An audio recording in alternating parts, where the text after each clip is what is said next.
네, 여러분 반갑습니다. 드디어 우리의 마지막 강의죠. 9강 유전자의 발현과 조절 수업을 시작하겠습니다. 이번 파트는 일단 생1보다는 생2와 연관이 좀 깊은 내용이고요. 생2에 나오는 수준에 대한 얘기들도 있고 거기에서 조금 플러스 알파 되는 요소들도 있습니다. 내용이 좀 분량이 많아서 제가 최대한 일단 조금 빨리 진행하도록 노력해 보겠습니다. 옥차는 크게 세 가지입니다. RNA 종류 합성, 그리고 유전 부호 단백질 합성, 그리고 유전자 발현의 조절. 크게 세 가지인데요. 첫 번째가 이제 전사 과정. 여러분들이 생투는 아직 안 배웠기 때문에 통합과학의 생명 시스템 단원에서 했던 DNA 정보를 가지고 RNA를 합성하는 그 전사 과정. 그 다음 두 번째는 번역입니다. RNA에 있는 정보를 가지고 단백질을 만드는 그 번역 과정에 대한 얘기고, 세 번째는 이 전사 번역 과정에서 유전자 발현이 어떤 기작에 의해 조절되는지 그것들을 살펴볼 생각이에요. 자, 첫 번째 RNA 종류 합성부터 바로 가겠습니다. 자, 일단은 생명 중심 원리라는 게 나옵니다. 그죠? 센트럴 도그마 많이 들어보셨죠? 선생님 개인적으로 저도 아직 생명과학이라는 학문에 정말 아주 일부분만 알고 있는, 아직도 많이 부족하지만 제 개인적으로 이렇게 대학교 공부를 하고 대학원 공부를 하고 이렇게 교사로 이렇게 일을 하면서 느끼는 거는, 일단 지금 우리 생명과학이라는 학문의 가장 큰 두 가지 기둥을 꼽는다면, 저는 개인적입니다. 저는 가감없이 첫 번째는 이 센트럴 조그마, 그리고 두 번째는 진화입니다. 진화. 그 두 가지가 생명과학이 좀 다른 과학 혹은 다른 학문과 구분도 되고 좀 특징적인 그런 특성을 갖고 있는 굉장히 중요한 큰 개념이라고 저는 생각해요. 그래서 그만큼 이 센트럴 도그마는 굉장히 아주 중요한 개념입니다. 그래서 여러분들 크릭이라고 알고 계시죠? 1953년에 왓슨 크릭 그리고 윌킨스 맞나요? 그분들이 이제 DNA 구조를 밝혔고 그걸로 노벨상을 받았죠. 그죠? 그리고 이제 그 DNA 구조를 밝힌 크릭이라는 그분이 58년도에 이 센트럴 도그마를 제안했습니다. 그리고 이 크릭의 버전에서 조금 더 가가지고 역전사, 반대죠, 그죠? 역전사, 그리고 RNA가 직접적으로 복제한다는 이런 개념들이 좀 추가돼서 센트럴 도그마가 좀 수정이 되었습니다만, 어쨌든 크릭이 제안했던 그 것들을 기반으로 하고 있어요. 간단하게 말씀드리면 DNA는 유전 정보가 RNA로 전달이 되고 그 RNA 정보를 가지고 단백질을 만들어내는, 즉 DNA의 유전 정보가 단백질로 발현되는, 그쵸? 어쨌든 우리 생명 활동의 어떤 기능적인 어떤 기능을 나타내고 특징을 나타내는 단위는 단백질 수준이니까요, 그죠? 그런 단백질이 DNA에 있는 유전 정보에 의해서 만들어집니다. 자, 1964년에 야nov스키라는 사람이 대장균 효소 유전자 돌연변이 실험으로서 증명을 했는데요. 이제 뭘 증명했냐면, 어쨌든 이 사람은 그 DNA, 그죠? 여기 있는 DNA와 여기 있는 단백질의 이제 구성 단위가 아미노산이잖아요. 그 DNA에 있는 유전 정보를 가지고 아미노산이 만들어지는 어떤 이러한 상호 직선적인 관계, 그런 관계를 어떤 증명했다는 것에서 의미가 있고요. 그리고 이제 예전 같은 경우는 하나의 유전자가 하나의 효소를 만든다, 하나의 단백질을 만든다, 그렇게까지 왔다가 최근에는 이제 하나의 유전자가 하나의 폴리펩타이드를 만든다, 그런 개념까지 오게 되었습니다.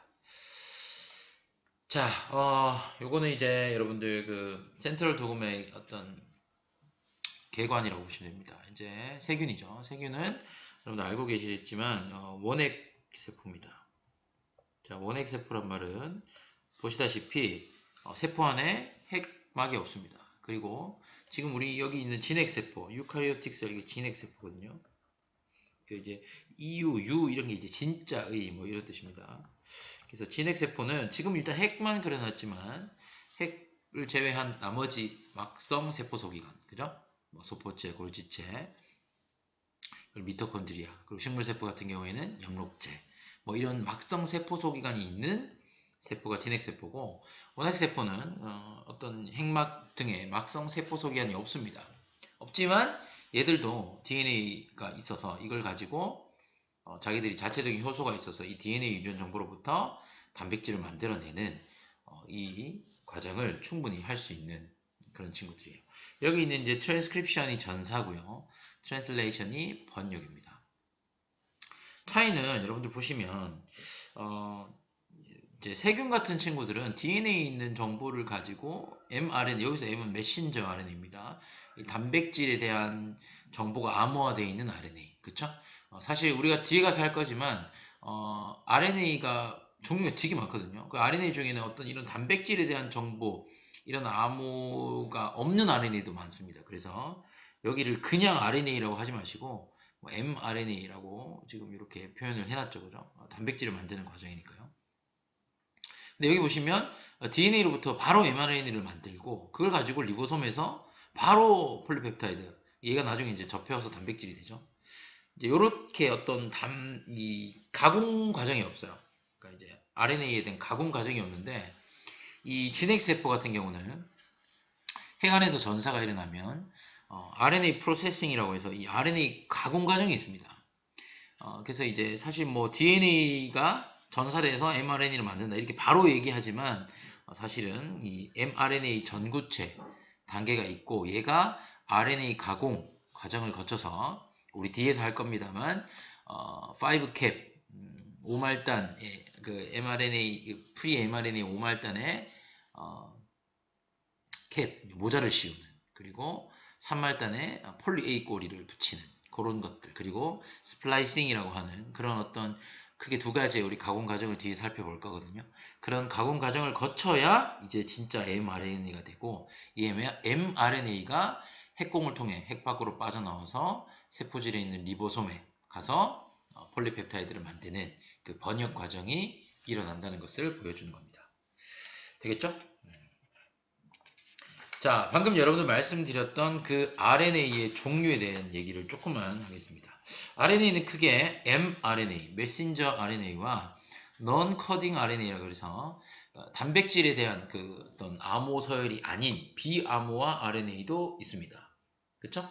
자, 일단은 mRNA는 뭐 요거 가지고 번역하면은 폴리펩타이드 만들 수 있는 거고요. 요 슬라이드에서는 이제 ncRNA에 대해서 조금 얘기를 할 겁니다. 요 RNA 종류가 굉장히 많아요. rRNA라 그래서 얘는 리보소멀 RNA거든요. 그러니까 리보솜. 방금 전에 우리 단백질의 합성이 일어났던 그 리보솜이라는 친구가 rRNA와 단백질로 이루어져 있어요. 그래서 이 rRNA가 리보솜을 구성하는 친구다. 그 다음에 tRNA. 우리 뒤에 번역 과정 할 때 많이 나올 건데, 이 tRNA의 t가 트랜스퍼입니다. 트랜스퍼. 그러니까 운반 RNA입니다. 얘는 이제 그 리보솜에다가 이 tRNA가 아미노산을 달아가지고 가지고 와요. 그래서 특정 코돈에 이제 상보적인 안티코돈에 딱 결합해가지고 그 자리에 어떤 정확한 아미노산을 운반해주는 그런 운반 RNA가 tRNA입니다.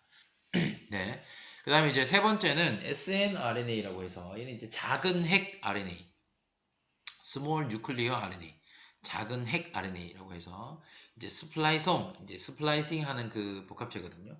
그런 기능에 관여하는 거고, 이제 SNORNA, 얘는 이제 작은 핵인 RNA입니다. 그러니까 인에서 rRNA, 인에서 rRNA 그 리보솜을 만드니까요.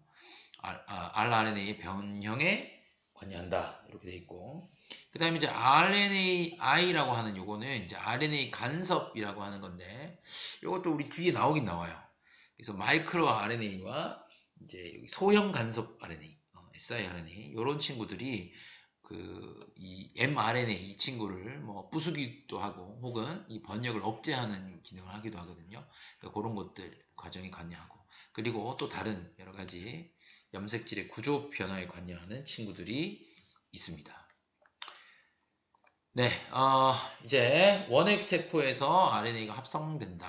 이거를 한번 볼게요. 자, 일단은 여러분들 전사라는 과정은 제가 위에 DNA 정보를 RNA에 베껴 쓰다. 이 트랜스크립션이라는 단어 자체가 뭘 베껴 쓴다 이런 거에서 이제 어원을 가져왔거든요.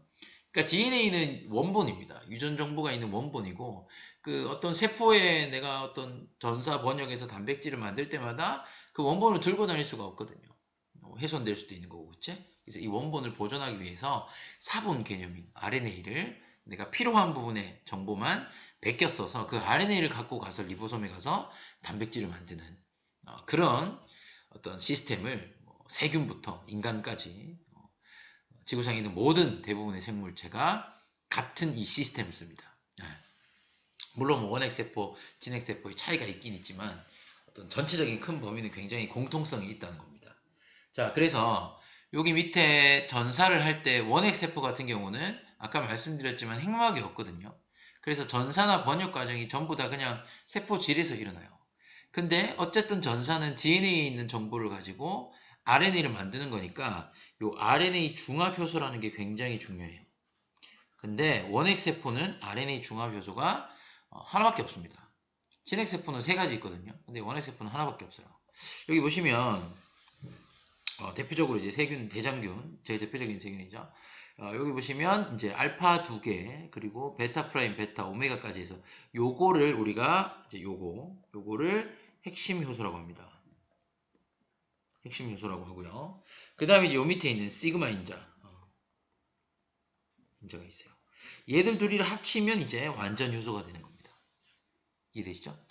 그래서 대장균 같은 경우에는 이 핵심 요소는 한 종류밖에 없어요. 근데 시그마 인자가 좀 다양하게 있다 보니까 이 완전 효소가 좀 다양성이 있다. 뭐 이렇게 생각을 하시면 되겠습니다.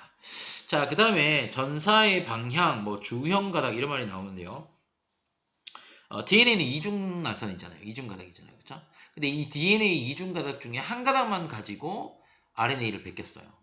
그래서 DNA 이중 가닥 중에 전사에 쓰이는 가닥을 우리는 주형 가닥이라고 합니다. 지금 여기 빨간색으로 되어 있는 주형 가닥. 그 다음에 이 주형 가닥의 상보적인 염기 서열이 있는 RNA 가닥을 만들거든요. 그래서 사실 전사의 방향은 이 RNA 입장에서 얘기하면 5'에서 3'이라고 얘기를 합니다. 여기서 이쪽으로 좀 만들어지고 있죠. 3' 쪽에 새로운 뉴클레오타이드를 붙여가지고 쭉쭉 길어지는 거기 때문에.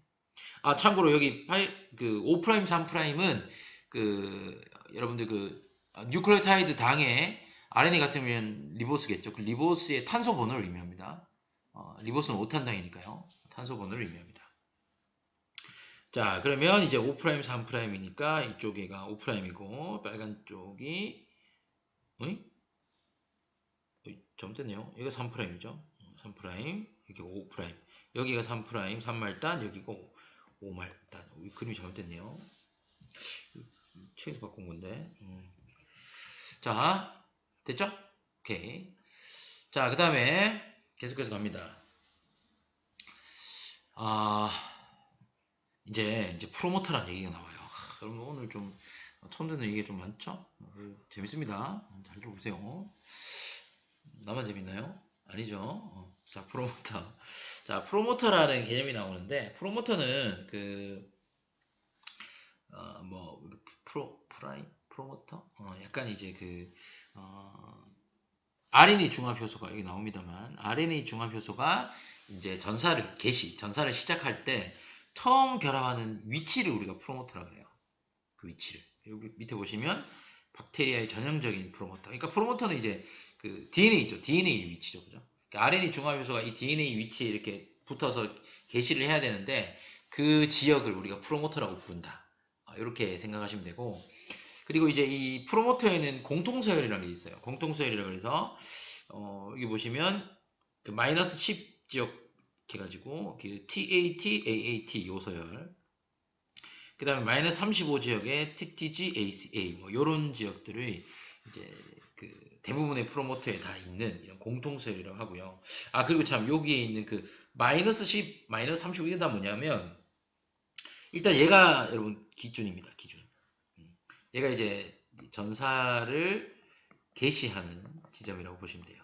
그죠? 전사가 여기서부터 시작되는 거고, 플러스 방향으로 가는 게 아까 보셨던 RNA 합성, 그러니까 전사가 일어나는 방향이 플러스고요. 그럼 이 앞에 있는 마이너스 지역은 실제로 이제 전사는 일어나지 않는 서열입니다.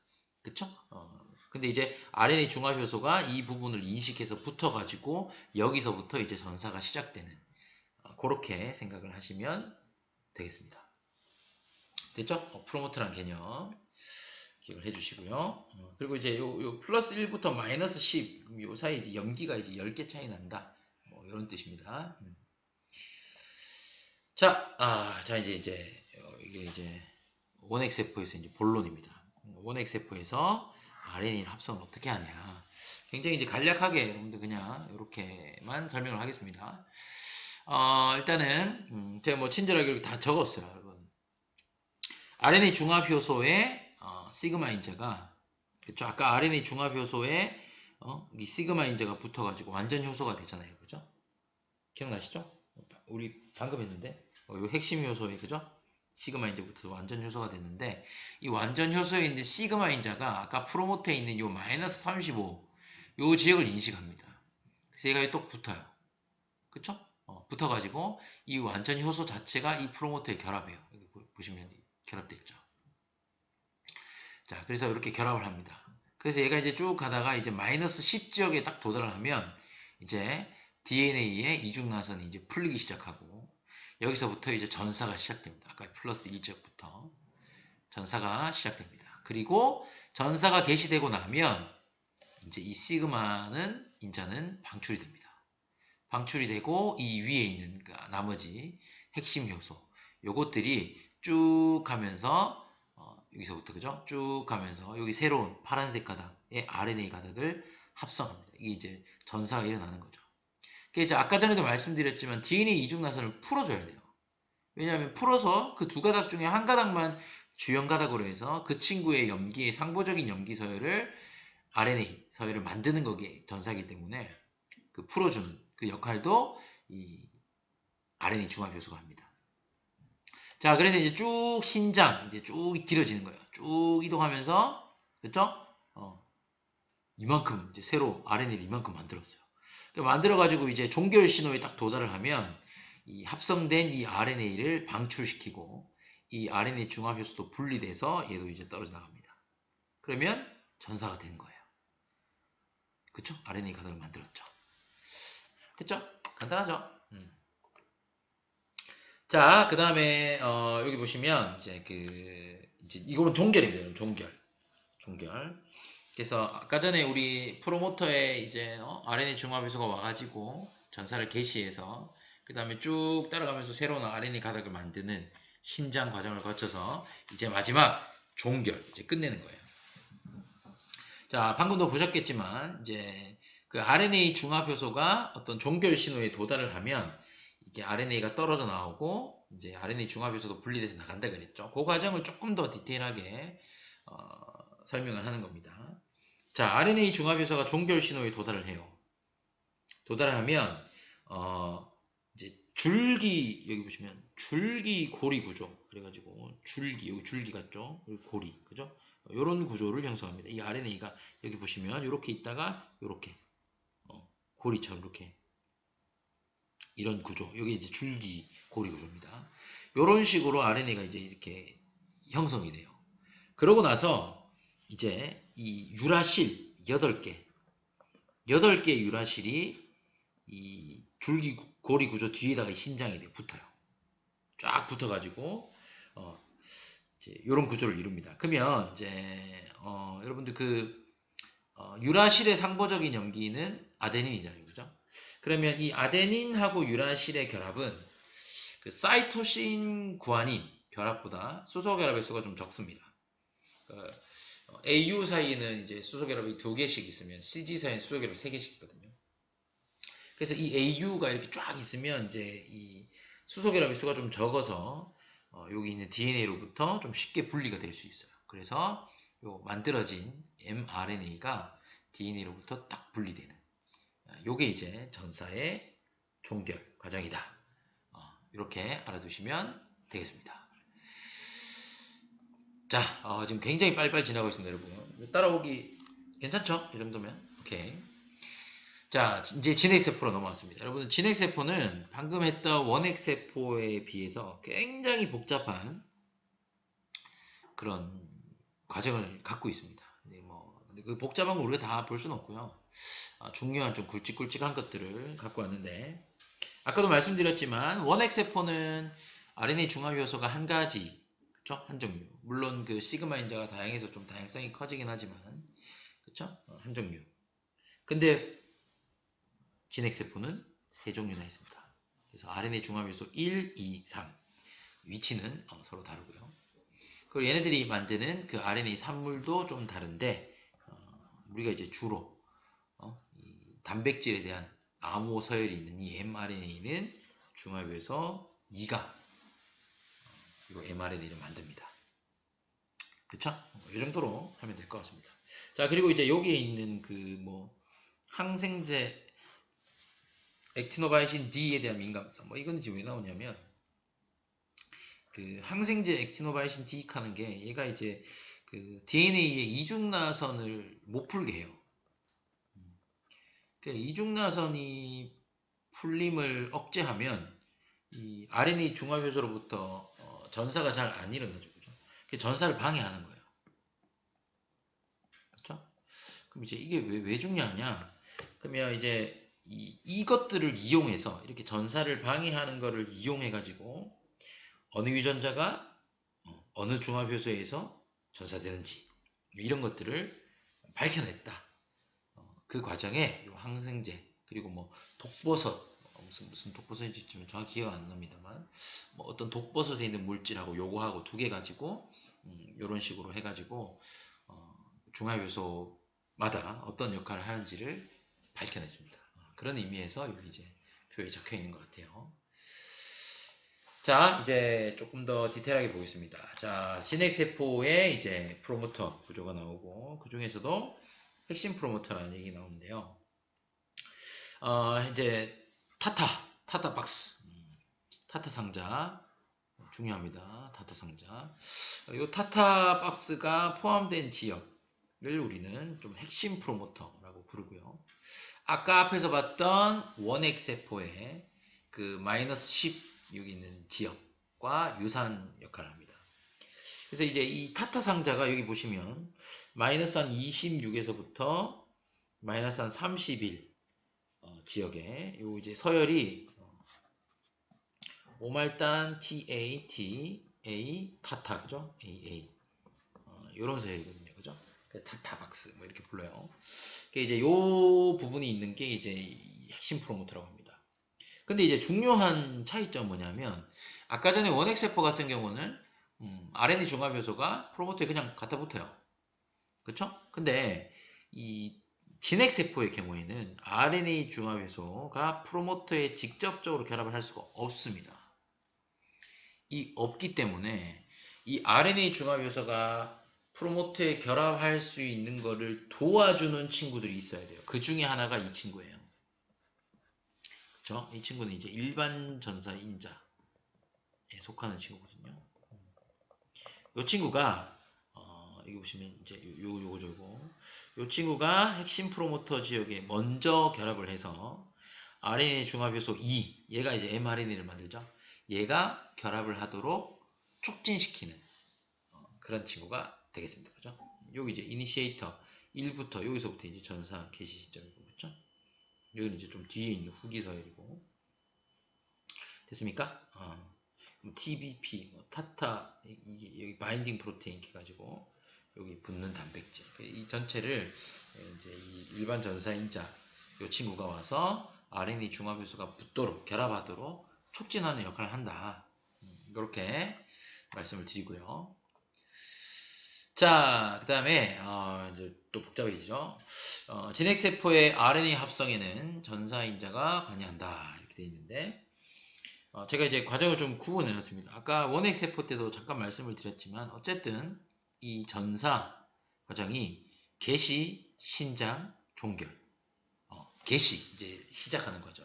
그리고 신장 쭉 가면서 이제 길어지는 거죠. 쭉 이동하면서 이제 RNA 중합요소가 RNA를 만들어내는 그리고 종결 끝마치는 사실 전사도 그렇고 우리가 뒤에 할 번역도 그렇고 둘 다 크게 개시, 신장, 종결 이렇게 세 가지 단계로 구분할 수 있거든요. 그래서 그 단계를 좀 구분해서 내용들을 살펴볼까 합니다.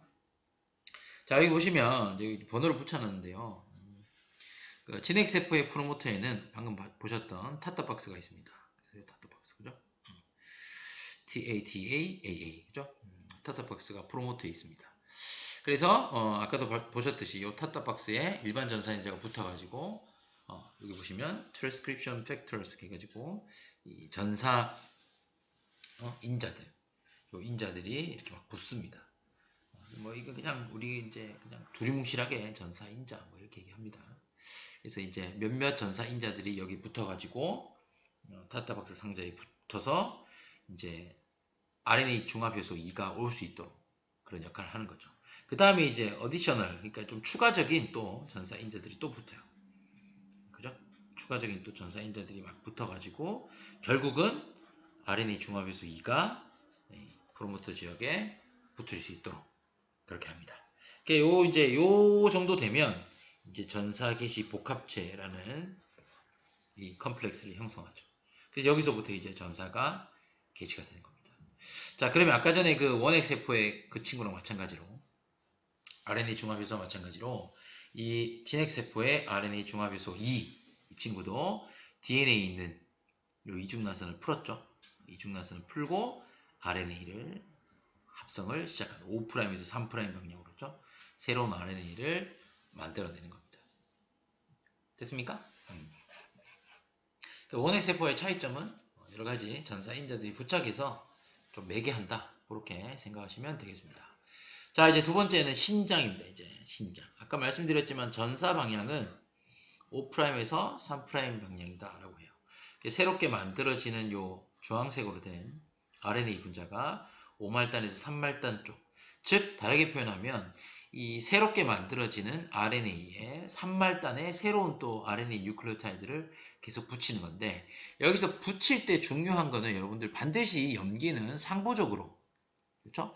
DNA 염기도 이렇게 상보적으로 다 결합이 되어 있지만 이 DNA 주염 가닥에 어떤 상보적인 염기, 만약에 DNA가 염기가 T면 이 자리에는 RNA가 이제 A, 아데닌이 있는 RNA 뉴클레오타이드가 오고요. A면 U, RNA는 T가 없죠. U고, G면 C. 이런 식으로 염기는 무조건 상보적인 그런 관계를 가집니다. 그래서 상보적인 염기 서열을 5말단에서 3말단 쪽으로 쭉 합성하는 것이 전사입니다.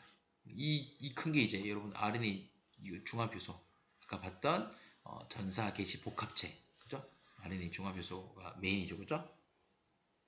자, 그래서 이제 지금 보시면 요 밑에 얘가 이제 주형 가닥이고 이 위에 있는 애는 이제 비주형 가닥, 그죠? 그리고 여기 보면 알겠지만 여러분들 여기서 이제 이중나선을 풀었잖아요. 풀어서 이제 이걸 합성하고 나서 얘네들은 여기 있는 애랑 여기 있는 애 때문에 만들어진 거잖아. 그럼 풀렸던 DNA 이중나선은 이 뒤에 다시 이렇게 붙습니다. 그쵸? 붙은 게 눈에 보이죠? 자, 그 다음에 뭐 이제 참고로 전사 속도는 초당 약 한 40 뉴클레오타이드, 그쵸? 그래서 1초마다 한 40개의 뉴클레오타이드를 묻혀서 신장시킬 수 있다. 뭐 이런 것들이고요. 자, 그 다음에 세 번째 보시면 하나의 유전자에는 동시에 여러 개의 RNA 중합효소가 전사될 수 있습니다. 왜냐하면 이제 어떤 유전자라고 하면 그 하나의 유전자 안에 염기 서열이 굉장히 많을 거잖아요. 그 많은 염기 서열에 이 RNA 중합효소가 처음부터 해서 끝까지 이렇게 쭉 간다고 생각할 수도 있지만 동시에 여러 중합효소가 전사돼 가지고 만들어지는 mRNA 양이 굉장히 많아질 수 있고, 그래서 결국은 많은 양의 단백질을 만들 수 있는 그런 느낌? 오케이. 그렇게 생각하시면 되겠습니다. 여기 이제 일롱게이션, 요게 신장입니다. 신장. 자, 그 다음 슬라이드입니다. 자, 이제 종결 단계인데요. 종결을 뭐 간단하게 얘기하겠습니다. 아데닐산 중합 반응 신호서열이라고 해서 이제 진핵세포에서 전사 과정이 쭉 일어나다가 요 AAUAAA 요 서열이 딱 나타나면 핵안에서 특정한 단백질들이 쫙 붙어서 요 신호로부터 한 10에서 35 뉴클레오타이드 아래 지점에 연결된 단백질들이 이 RNA를 끊어버립니다. 그래서 이 RNA 끊었죠. 그럼 이 RNA는 바로 mRNA가 아니죠. 아까 말씀드렸지만 진핵세포는 RNA를 가공하는 과정이 있으니까. 그럼 이렇게 이제 전사가 끝난 애는 pre-mRNA 혹은 mRNA 전구체라고 해요. 그 친구가 RNA 중합효소로 떨어져 나오고, 그리고 추후 이 RNA 가공 과정을 거쳐서 mRNA가 돼서 핵 밖으로 나간다. 그렇게 정리하면 되겠습니다.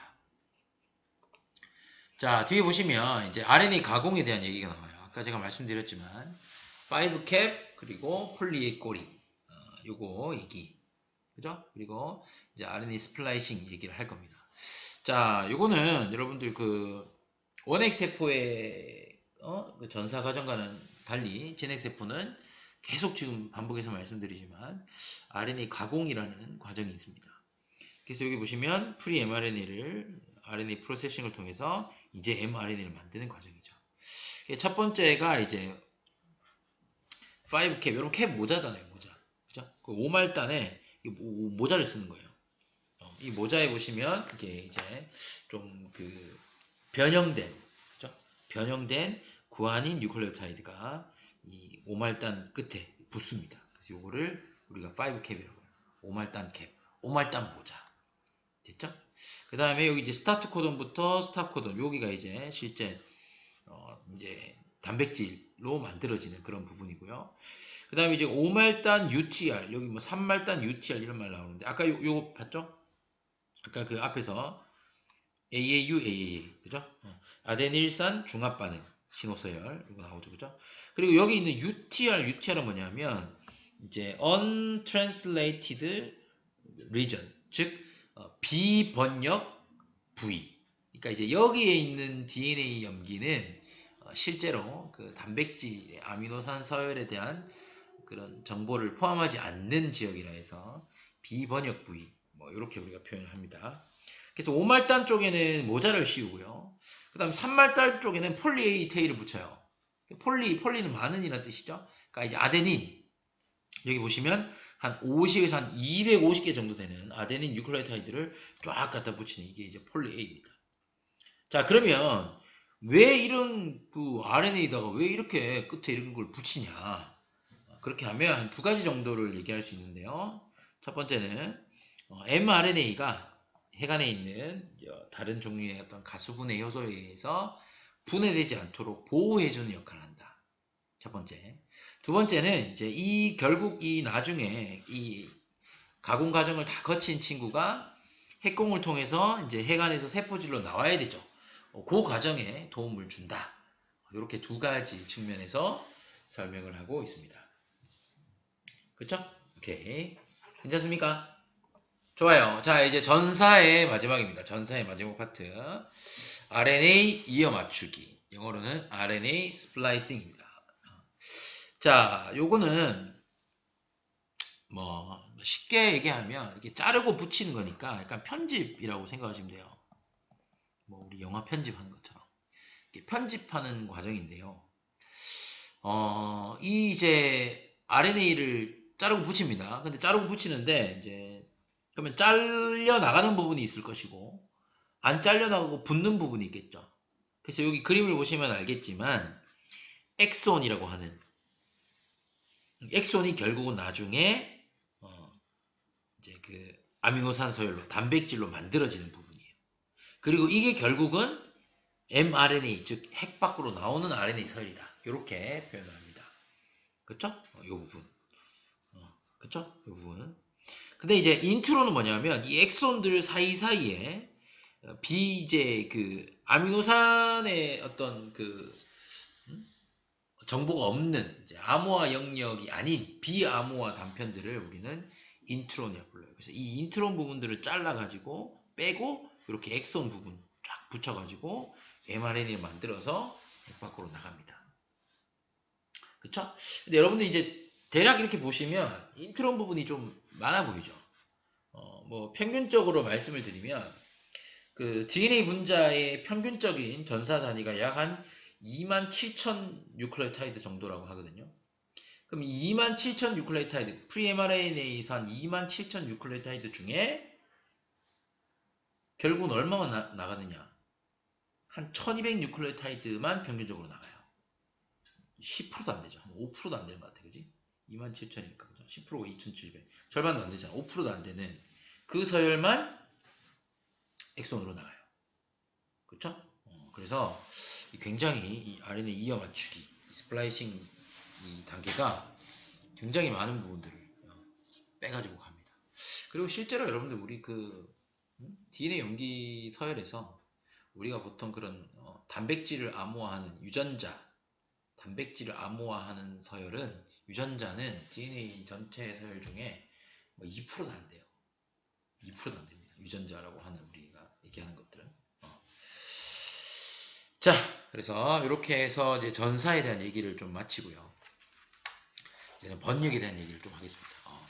일단은 요 파트 1, 2 전사 번역에 대한 얘기를 해서 한 커트 끊고 이제 파트 3 이제 유전자 발현 조절 이렇게 해가지고 제가 유튜브에는 영상을 2개로 나눠서 올릴 생각입니다.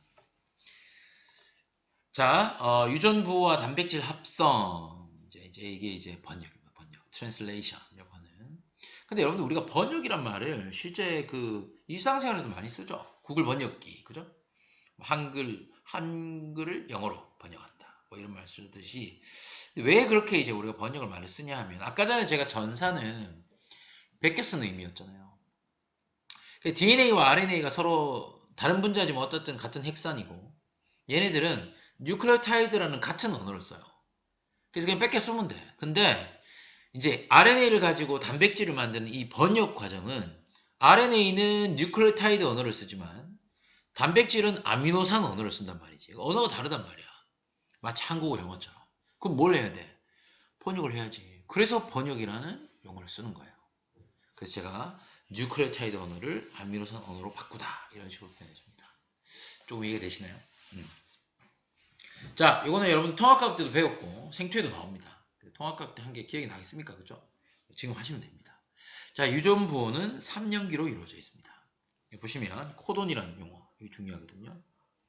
RNA 이상의 염기 3개를 이제 mRNA니까 이제 방금 했던 그 RNA 프로세싱 과정 거치고 나온 거예요.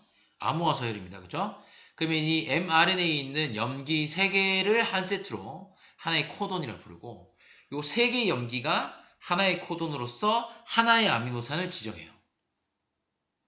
자, 그럼 제가 좀 전에 한 27,000 뉴클레오타이드 중에 스플라이싱 거치고 나면 한 1200, 평균 한 1200개 정도밖에 없다고 그랬죠. 뉴클레오타이드가. 그러면 아미노산은 몇 개 되겠어요? 몇 개? 그렇지. 400개죠. 그죠? 염기 3개가 하나의 아미노산 만드니까. 그래서 약 평균 한 400개 정도의 아미노산이 이루어진 단백질을 만든다. 그런 겁니다. 평균적으로. 자, 그래서 여기 그림에는 지금 코돈이 4개 있네요. 그죠? 염기는 12개 있고, 아미노산은 4개. 그죠?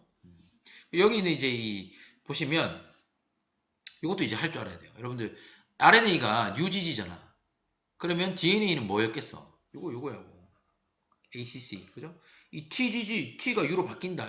바뀐다 하면 절대 안 됩니다. 여러분들, 전사는 바뀌는 게 아니에요. 그죠?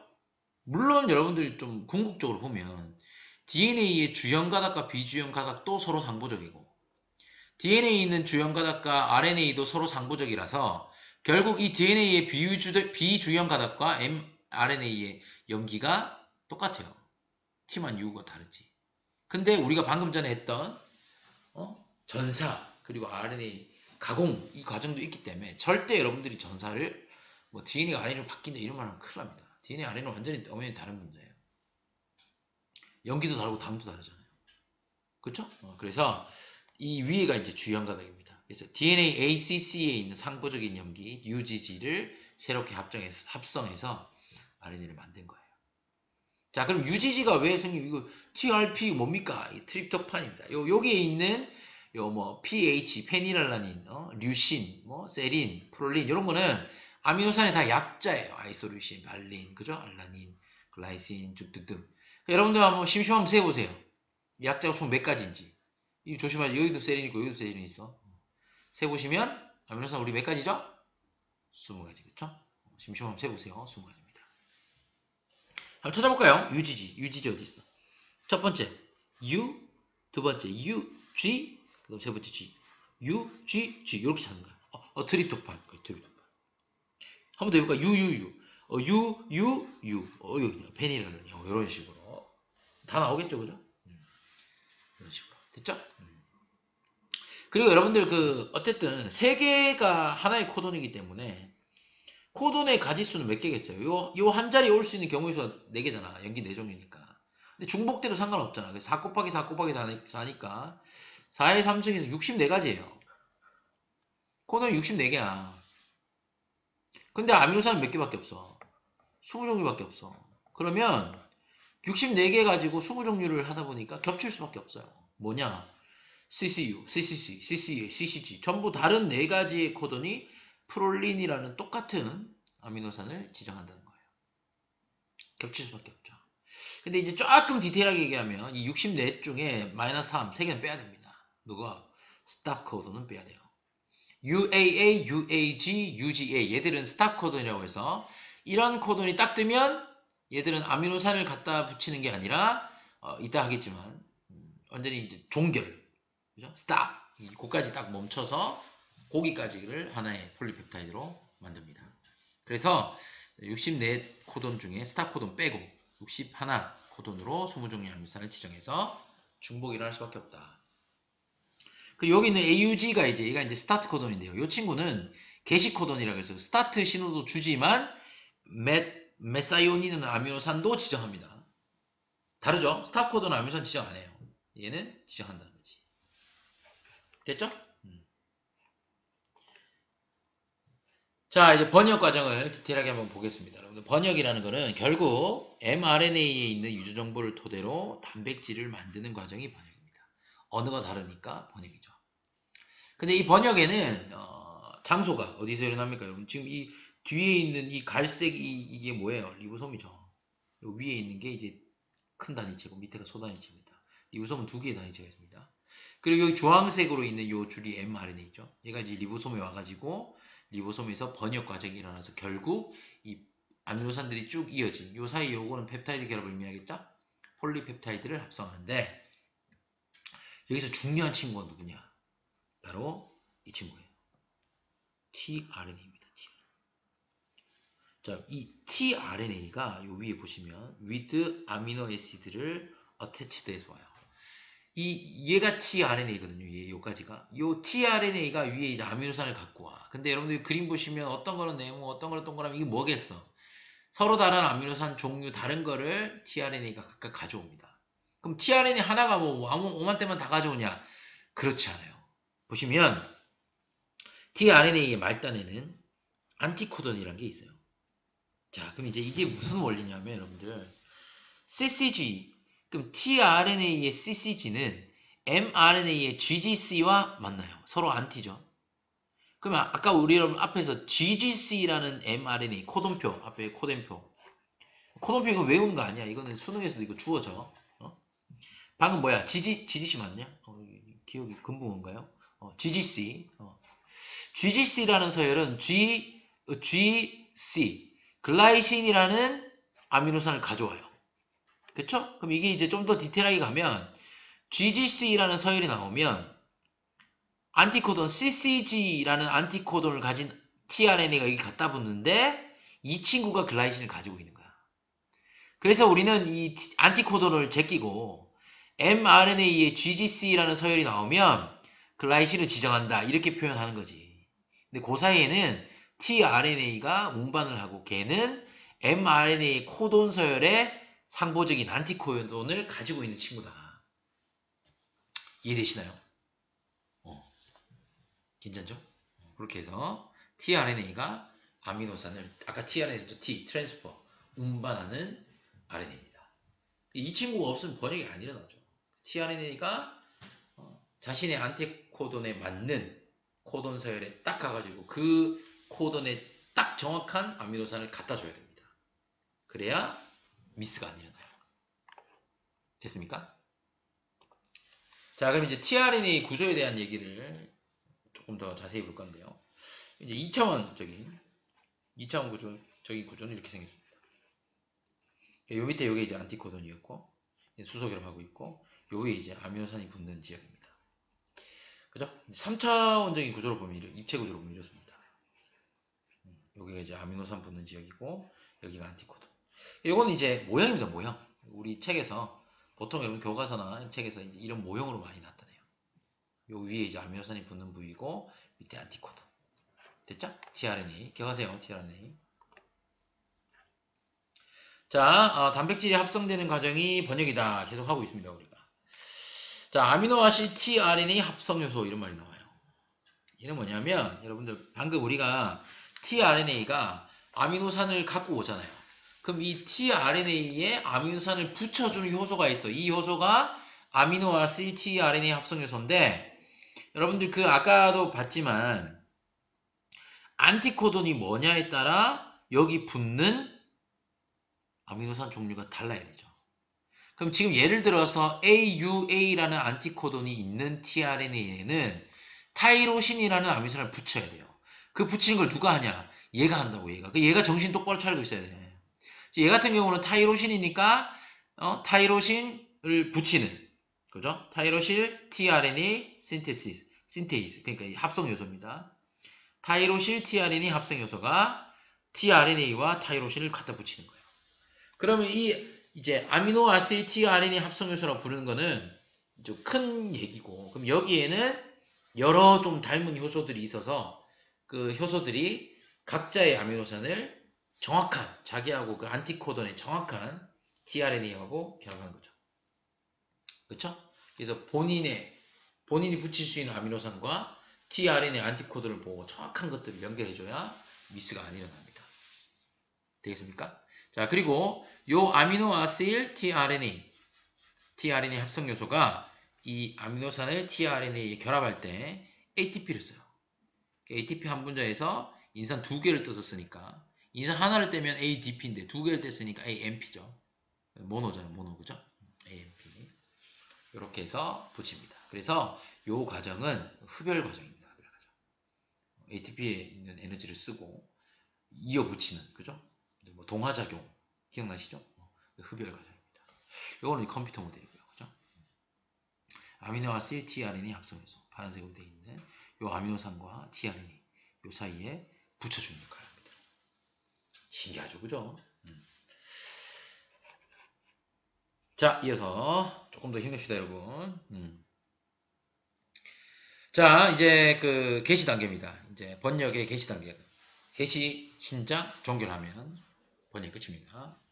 자, 개시 단계 보시면 여기 이제 요게 mRNA예요. 주황색. 5말단에서 3말단 mRNA. 여기 이제 코돈이 있죠. 염기 3개가 하나씩 코돈입니다. 코돈. 그 다음에 요 밑에 이제 얘가 뭐냐면 이제 작은 소단위체, 리보솜의 작은 소단위체입니다. 그리고 이제 요 리보솜의 작은 소단위체와 이제 mRNA 그리고 게시 tRNA가 필요해요. 게시 tRNA. 자, 여러분들 아까 전에 게시 코돈이 AUG였죠. 그리고 그게 메사이온이라는 아미노산을 지정한다 그랬거든요. 그러면 여기에 있는 코돈이 AUG야.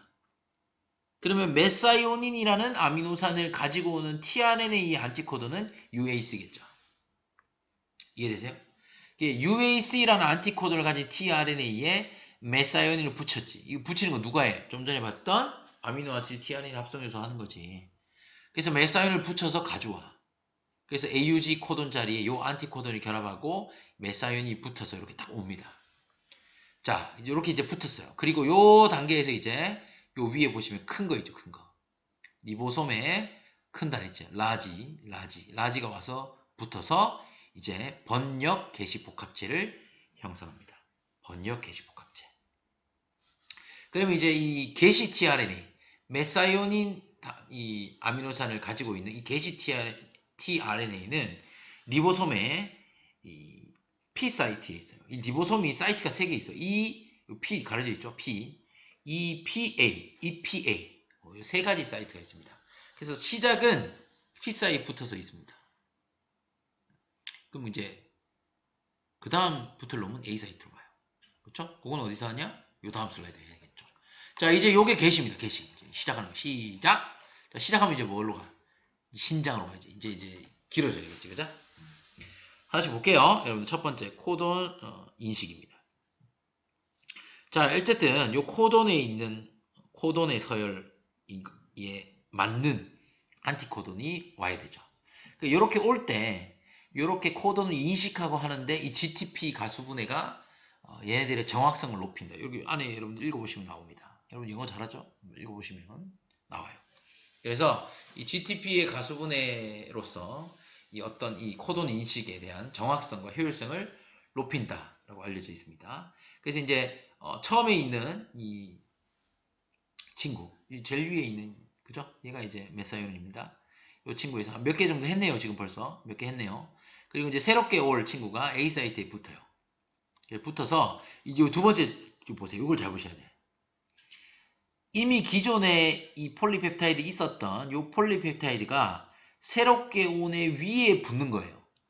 얘가 여기 첨가되는 게 아니라 P 사이트에 있는 폴리펩타이드가 새로 온 A 사이트에 갖다 붙는 거야. 그럼 이렇게 되겠지, 그림이. 이거 이해되니? 여기까지 됐어? 그래서 좀 전에 요 4개 있는 애가 여기 있었는데 잘려서 옆으로 가가지고 여기 붙은 거야. 펩타이드가 그래서 붙었죠? 자, 그럼 이제 뭐 해야 돼? 한 칸 가야 돼. 여기 있는 mRNA와 tRNA 붙어 있는 게 왼쪽으로 한 칸 갑니다. 그러면 생각해보세요. 좀 전에 P 사이트에 있었던 tRNA 어디로 가? 2로 가지. 2로 가. 그리고 A 사이트에 있던 친구는 P 사이트로 가. 이렇게 되는 거야.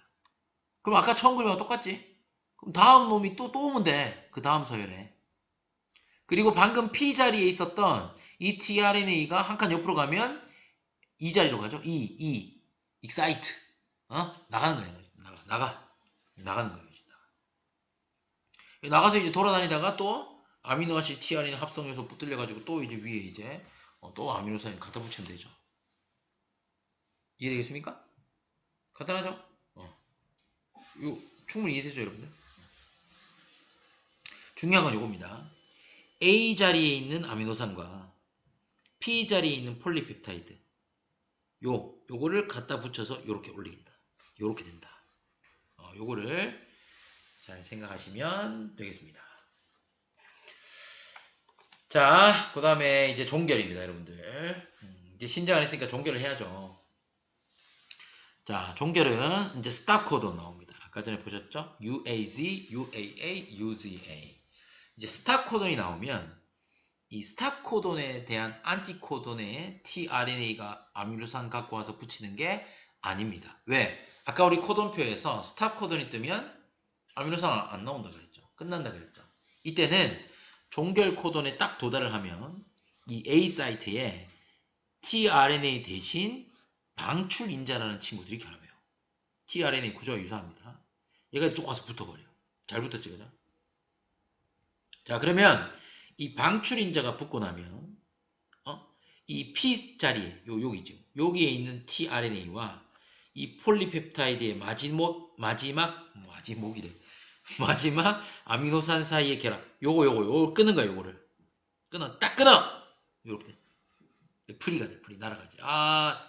끝났다! 나가는 거지. 그죠? 그리고 이 이제 방출 인자가 붙으면서 얘를 끊어가지고 폴리펩타이드 보내고, 얘는 이제 옆으로 한 칸 가서 이 사이트 가서 이제 이 나가고, tRNA 나가고, 그리고 여기에 있는 리보솜 단위체, 그리고 이런 친구들은 GTP가 가서 보내됨으로써 그걸 가지고 얘네들을 다 분리시켜요.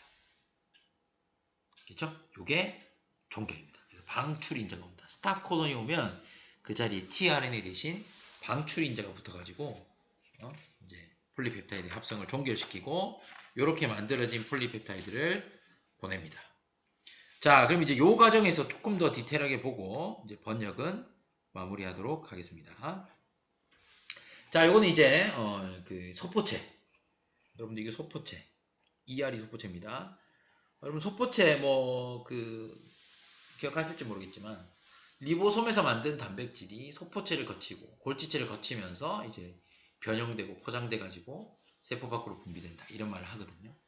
자, 그러면 이제 이 단백질이 소포체에 와가지고 어떻게 이렇게 프로테인으로 단백질, 이 폴리펩타이드가 프로테인이 되느냐, 그 과정인데요. 그 과정에는 SRP라는 게 관여를 합니다. 이제 신호인식 입자라 그래서 신호인식 입자, SRP라는 입자가 이제 이 리보솜 세포질에 있는 자유 리보솜입니다. 이 리보솜에서 mRNA가 가지고 폴리펩타이드를 만들었어요. 그래서 이 폴리펩타이드 끝에 이제 시그널 펩타이드라 그래서 신호 서열이 있습니다. 신호 펩타이드. 그러면 이제 이 신호 펩타이드를 인식해가지고 이 SRP가 이렇게 붙어요. 그렇죠? 붙고 나서 이제 폴리펩타이드 합성을 중단시킵니다. 이제 좀 그만해. 중단시키고 얘가 이제 여기 보시면 여기 붙었죠. 여기 보시면 이 SRP가 이 소포체 막에 있는 수용체 요겁니다. 이 소포체 막의 일부분인 이 수용체 단백질에 SRP가 결합을 해요. 보이시죠? 자, 결합을 합니다. 결합하고 나서 이제 이 SRP는 떨어져 나가요. 떨어져 나가고 다시 폴리펩타이드 합성을 재개합니다. 그렇죠? 그리고 나서 이제 이 시그널 펩타이드, 신호 펩타이드는 리무브드 돼요. 어떻게 리무브 되냐? 아까 전에 봤던 요 수용체 단백질 있죠? 이 소포체 막에 있는 이 수용체 단백질 복합체 안에 효소가 있어서 얘들을 없애버립니다. 없애버리고 지금 mRNA에 있던 서열에 해당하는 폴리펩타이드를 쭉 갖고 와가지고 리보솜을 떠나보내고 얘가 앞으로 와서 입체적으로 접혀서 이제 최종적으로 단백질이 됩니다. 그쵸? 여기까지 됐습니까? 간단하죠, 그죠? 자, 어쨌든 우리가 여기까지 해가지고 전사 번역 과정들을 쭉 봤고요. 강의가 너무 길기 때문에 일단 여기까지 한번 자르겠습니다. 그래서 이제 일부 자르고 이제 나머지 파트 3 유전자 발현 조절은 2부에서 만나도록 하겠습니다.